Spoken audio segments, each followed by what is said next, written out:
ഭരണി നക്ഷത്രത്തിൽ ജനിച്ചവരുടെ പ്രത്യേകതകൾ.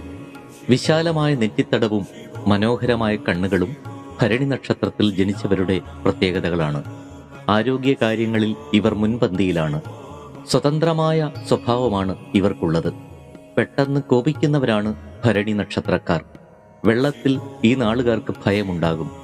കഴിവതും ആരെയും ആശ്രയിക്കാതെ ജീവിക്കുവാൻ ഇവർ താൽപ്പര്യപ്പെടുന്നു.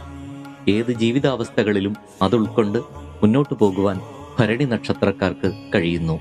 ധാരാളം എതിരാളികളെ ഈ നാളുകാർക്ക് നേരിടേണ്ടതായി വരും. മറ്റുള്ളവരുടെ ഇഷ്ടങ്ങളും അനിഷ്ടങ്ങളും നോക്കാതെ ഇവർ അഭിപ്രായങ്ങൾ പറയും. ക്ഷിപ്രകോപികളായ ഇവർ സുഖജീവിതം ആഗ്രഹിക്കുന്നു.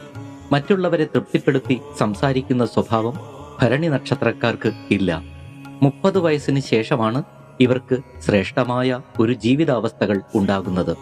വിശ്രമമില്ലാതെ പരിശ്രമിക്കുന്നത് ഈ നാളുകാരുടെ പ്രത്യേകതയാണ്. ഏത് ജോലിയിലും കൃത്യനിഷ്ഠയും സത്യസന്ധതയും ഭരണി നക്ഷത്രക്കാർ വെച്ചു പുലർത്തുന്നു.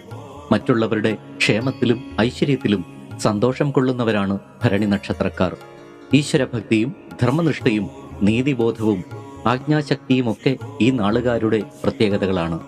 അവിചാരിതമായ ആപത്തുകൾ കൊണ്ട് വീർപ്പുമുട്ടുമ്പോൾ ദൈവസഹായം വേണ്ടുവോളം ഭരണി നക്ഷത്രക്കാർക്ക് ലഭിക്കാറുണ്ട്. കർമ്മരംഗങ്ങളിൽ പ്രായോഗികമായ ബുദ്ധിശക്തി പ്രയോഗിച്ച് വിജയങ്ങൾ ഇവർ കൈവരിക്കും. വളരെയധികം സ്നേഹിതർ ഇവർക്കുണ്ടായിരിക്കും. പൊതുവെ ശാന്ത സ്വഭാവക്കാരാണ് ഭരണി നക്ഷത്രക്കാർ.